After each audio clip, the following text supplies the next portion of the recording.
খণ্ডন করতে, আর যদি না পারি তাহলে আমার ব্যর্থতা বা দায় স্বীকার করে নিতে হবে। এটা তো দিবালোকের মতো পরিষ্কার। এটা আপনারা এই টেলিভিশনে বসে বসে বলার দরকার নেই তো, যে আমরা বালুর ট্রাক সরাইতে পারি নাই। সত্য কথা তো। আমরা আমাদের নেত্রী জেল থেকে বাইর করতে পারিনি, সত্য কথা তো। কি কমিশনার দাবি? কমিশন আছে নাকি? সংবিধানকে সংস্কার করা, সংবিধানকে পুনর্লিখনের জন্য সংবিধান সংস্কার যে কমিশনের আপনারা বলছেন 72, এটা আবার গেলেন এবার হলো যেদিকে জুট পান ওদিকে যান নাকি? না, যেদিকে জুট পান ওদিকে যান। তুমি যে কোন দল করে এটা তো আমি জানি। আমরা একসাথে 7 বছর 10 বছর এই রাজপথে একসাথে আমরা যুগপত আন্দোলন করেছি একসাথে।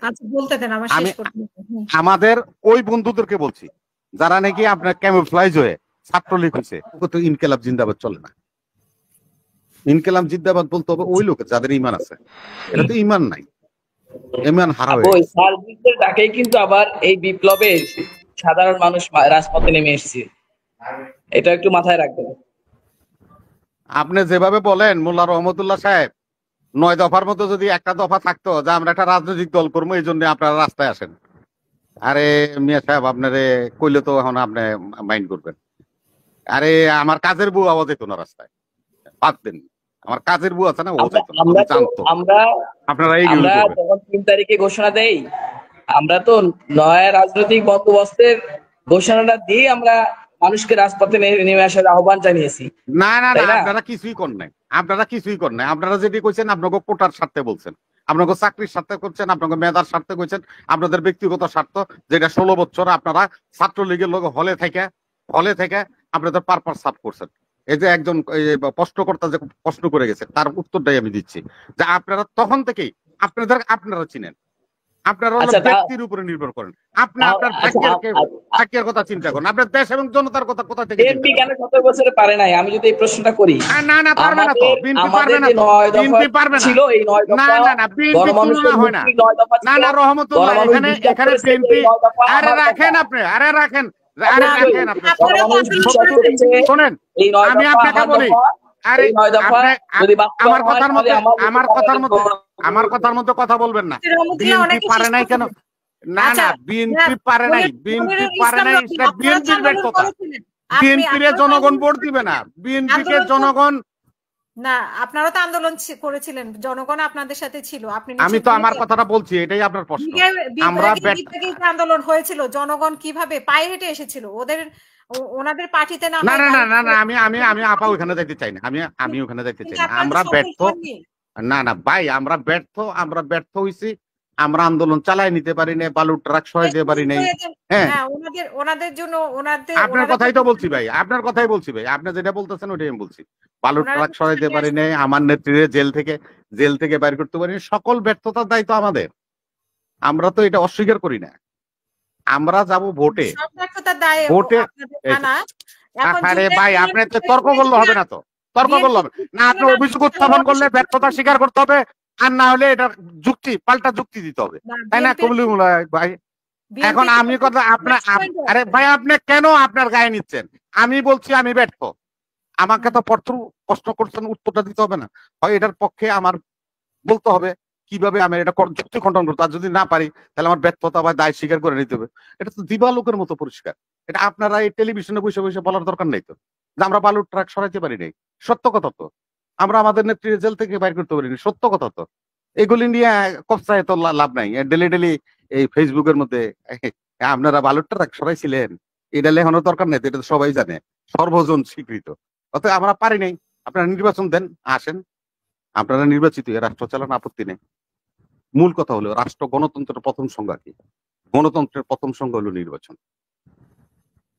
নাইলে আবার এরিস্টটলের কাছে যান, আবার সক্রেটিসের কাছে যান, কথাটাই রেখে গণতন্ত্র কথা বলার অধিকার, সংবিধান আছে, যে সংবিধানকে রেখেই যদি নির্বাচন দিতে হয় তাহলে তো আবার সেই এক ফ্যাসিবাদী ব্যবস্থার পুনর্বহাল। আচ্ছা রহমতুল্লাহ সাহেব, হ্যাঁ আপনার সাথে আমি একমত। পরিবর্তন চেয়েছি, সেটা তো হলো না। না না না, এই যে পরিবর্তন, আমি 72-এর সংবিধানের কথা বলছেন তো, এটা নিয়ে আপনার পক্ষে আমি বলতেছি। মনে করেন যে আমাদের 72-এর সংবিধানে একটা ধারা আছে, আর্টিকেল 7, সেখানে লেখা আছে জনগণ হইল রাষ্ট্রের মালিক। আপনি যেটা লিখবেন এটার মধ্যে কি লিখবেন কোন? এটা কই এলো নাকি সিদ্ধান্ত এলো? এটা জনগণকে বলেন, কারণ 72-এর সংবিধান তো ফালতু সংবিধান, এটা তো ফেলাই দিতে হবে। 72-এর সংবিধানের আর্টিকেল 7-এ লেখা আছে জনগণ হলো রাষ্ট্রের মালিক। এখন আপনারা তো এটা ফেলাই দিবেন, তাহলে আপনারা কি লিখবেন এটা কোন? ওই যে জনগণ সাম্য, মানবিক মর্যাদা, সামাজিক সুবিচার ভিত্তিক রাষ্ট্র গঠন করা। আবার গেলেন সামাজিক সুবিচার, সেটা তো হলো অন্য জিনিস। সেটা তো হলো, এটা হলো সেই জায়গায় যখন আমি বলছি আর্টিকেল, আমি তো একটা পার্টিকুলার আর্টিকেল বলছি। আরে ভাই আমি পার্টিকুলার একটা আইটেমে বলছি, একটা পার্টিকুলার কথা বলছি আমি। এই যে যেটা আপনি বলেন, এই যে আপনি সেটা কোন, আপনারা যেটা কোন, আমাদের সংবিধান তো এটা কয়, আপনার ৭২-এর সংবিধান তো এটাই কইতেছে। ৭২ সংবিধানে যদি অন্যটা কইতো তাহলে আপনাগুলোকে আমরা সুর মিলাইতাম এবং মানুষের লোকের ঝগড়াঝাটি করতাম। সংবিধান সংস্কার কমিশন বলে দিবে যে কি হবে। না, সংবিধান সংস্কার, সংবিধানে তো এটা আছেই আর্টিকেল। আমরা আরো অঙ্গীকার করতেছি যে আমাদের রাষ্ট্রের, না না না আপনি আমার কথা শুনেন, আমি সংবিধান ৭২-এর সংবিধানের পড়েন। না না এটা পাল্টাতে পারবেন কিনা এটা দেখেন, আমি দেখাই দিই যে আমরা অঙ্গীকার করিতেছি যে আমাদের রাষ্ট্রের অন্যতম মূল লক্ষ্য হইবে গণতান্ত্রিক পদ্ধতিতে এমন এক শোষণমুক্ত সমাজতান্ত্রিক সমাজের প্রতিষ্ঠা, যেখানে সকল নাগরিকের জন্য আইনের শাসন, মৌলিক অধিকার, মানবাধিকার এবং রাজনৈতিক, অর্থনৈতিক, সামাজিক সাম্য, স্বাধীনতা ও সুবিচার নিশ্চিত হইবে। এটার মধ্যে কি কি বাদ দিবেন? আপনারা তো জাতীয়তাবাদী রাজনীতি করেন, এটার মধ্যে কি কি বাদ দিবেন? এটার মধ্যে কি কি বাদ দিবেন? আপনি তর্কে দেন না, আপনি জাতীয়তাবাদী বাদ দেন। আপনারা আমি বললাম তাইলে আপনি কি এর ৭২-এর সংবিধান বাদ দিবেন? নতুন কোন দিন দেন আমারে কমিশনে। আরে কমিশনের কোনো দাম নাই তো। আপনারা বলছেন সংবিধান বাতিল করবেন, কমিশনের দাম কি?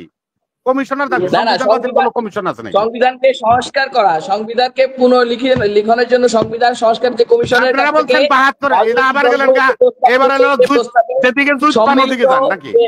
না, যেদিকে জুত পান ওদিকে যান। সংস্কারের কথা এখন বলছেন আমরা সংস্কারের কথা, আবার কইলেন ৭২-এর সংবিধান বাদ করে একটা সংবিধান লেখার লেগে একটা গণপরিষদ বানাইতে হবে। রিয়াজ সংস্কার পরিষদ কেন বানাইছিলেন? কেন বানাইছিলেন? আপনি বলছেন যে বাতিল, আপনারা বলছেন বাতিল, এখন আবার বলতেছেন সংস্কার। মানে আবার সংস্কার থাকে নাকি তখন? তাহলে কেন এই ৬ মাস সংস্কারের নামে কালাক্ষেপণ করা হলো? প্রথম দিন থেকে করা উচিত ছিল। ওনাকে শেষ করতে দেন, আমি আপনাকে শুনতেছি। রবি ভাই ১ মিনিটে শেষ করবেন প্লিজ। না ১ মিনিটে আমি শেষ করতে পারবো না। ১১৮ সংবিধানের 118 118 ধারা আর্টিকেল, সেটা হলো নির্বাচন বিষয়। এই যে নাজমুল ভাই আছে মাথা নাচ্ছে, ১১৮তে নির্বাচন, ১১৮ থেকে ১২৬ 118 থেকে 126 আর্টিকেল হলো নির্বাচনের বিষয় লেখা আছে। হ্যাঁ, তো এখন আমি বলি যদি ওনারা সংবিধানটা ফেলে দেয় তাহলে আমাদের এখানে কি আছে? আর্টিকেল ১১৮তে একজন প্রধান নির্বাচন কমিশনার মনোনীত হবে বা নির্বাচিত হবে, কথা তো এটাই। আবার কথা আছে যে তার অধীনে ৩ জন বা ৪ জন বা ততোধিক কমিশনার নিয়োগ হতে পারে। ১১৮। আচ্ছা, এখন আপনারা যে নতুন সংবিধান করবেন এই নির্বাচন কমিশনের, সেটা দ্বারা কি দিবেন, কি লিখবেন কোন আমাকে বুঝা যে এইটা লিখবো। এখন টকশোতে নির্ধারণ করবে না, ও তো টকশোতে বসে নির্ধারণ করবে। না টকশো না, আপনাকে নির্ধারণ করতে হবে তো যে আপনি সংবিধানই ফেলে দেন। লিখবে না ভাইরে ভাই, আপনি যদি এই সংবিধানই ফেলাই দেন তাইলে আপনাকে তো ডিসাইড করতে হবে যে আমরা এই সংবিধানের, তাহলে কে ডিসাইড করবে? কে ডিসাইড করবে? ডিসাইড তো ওনারাই করতেছে। আরে ওনারা টকশোতে বসে যেটা কয় সেটাই হয়। আচ্ছা, আমরা শুনি রহমতুল্লাহ থেকে, আপনি শেষ করেন, আমি রহমতুল্লাহ থেকে শুনি ওরা কি করবে। আমরা চাই ওনারা সংবিধান ৭২-এর সংবিধান এটা সঠিক সংবিধান নয়। এই সংবিধানের কারণে রাষ্ট্রের ৫৩ বছরের অনাচার, অত্যাচার, নির্যাতন সবকিছু হয়েছে এই সংবিধানের কারণে। এই সংবিধানকে পাওয়ার হিসাবে নিয়ে যে যার মতো করে তারা রাষ্ট্র পরিচালনা করে সুবিধা ভোগ করে গেছে। এটাই তো মূল কথা। আমি এখন ধরে নিলাম যে ৭২-এর সংবিধানটা বাদ দিয়ে আমরা একটা নতুন সংবিধান করলাম। ক্ষমতায় আসলেন রহমতুল্লাহ। এখন রহমতুল্লাহ এই মুহূর্তে একটা দুর্ঘটনা ঘটে গেছে রাষ্ট্রের, যার কারণে সংবিধানে একটা আর্টিকেল পরিবর্তন করে বা নতুন লিখতে হবে, সংসদে যেতে হবে, গেজেট প্রকাশ করে এটা করবে। তাহলে তো উনিও এটা করতে পারবেন। উনি কি লিখে দিতে পারবে সংবিধান উনি এটার মধ্যে লেখা আছে পরিবর্তন পরিমার্জন করা যাবে সংবিধানের লাস্ট ১৫৩তে। সেখানে যদি আপনি বলেন এই যে সংবিধান, শেষ করতে আপনার সংবিধানে কি লিখবেন যে অনেক পরিবর্তন পরিমার্জন কিছুই করা যাবে না, মানে এই সুযোগ থাকলেই তো মনে করেন যে সরকার হইব সেই একটা অপরাধ, একটা আইন তৈরি করবো, করে সেই অপরাধ করবো। অসংখ্য ধন্যবাদ। তা আপনার এটা থাকবে না তো, এটা না থাকলে আপনার সংবিধান চলবে, রাষ্ট্র চলবে। যে হঠাৎ করে তুফান হইলো, জ্বর হইলো, কোভিড হইলো, তখন আপনার ইমার্জেন্সি একটা আইন তৈরি করতে হবে। তাইলে তো আপনি পরিমার্জন এটা তো বাদে দিয়ে দিলেন, ৭২ সংবিধান শেষ, আপনার গোটা তো এগুলি করতে পারবেন না। তো তখন রাষ্ট্রের কি অবস্থা হবে? মানুষ কি রোগাক্রান্ত মানুষ লক্ষ লক্ষ মানুষ মরে যাবে? এই জন্যই বলছি যে ডিসাইড করতে হলে গোল টেবিল করতে হবে, সমাজের সর্বস্তরের জনগণকে এখানে আনতে হবে। যে গণপরিষদের কথা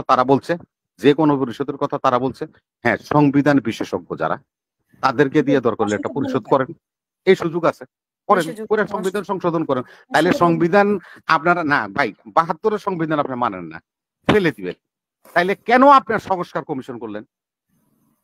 ৬ মাস পর্যন্ত সে এই যে লেহালেহি করলো কি জন্য? এই সুযোগটা এই ৬ মাস কেন আমরা ওয়েস্টেজ করলেন, কেন নষ্ট করলেন বল? জাতির কাছে এগুলি প্রশ্ন দাঁড়াবে না? আপনারা এই যে প্রিভিয়াস যে ফুটবল খেলা হয়েছে আমাদের বিশ্বকাপ ফুটবল সকার, সেটা আপনারা দেখছেন না যে আর্জেন্টিনা বিজয়ী হয়েছে, চ্যাম্পিয়ন হয়েছে, কাপ পাইছে, মেসি বিশ্ব সেরা খেলোয়াড় হয়েছে তো। আপনারা একটু পিছনে দেখেন, যখন সেমিফাইনাল খেলা হচ্ছে আর্জেন্টিনার সাথে, তখন জার্মানির সাথে শুট আউট হয়েছিল, পেনাল্টি শুট আউট। তার মানে হলো খেলে কোনো দল জিতে নাই, তখন পেনাল্টি শুট আউট হয়েছিল।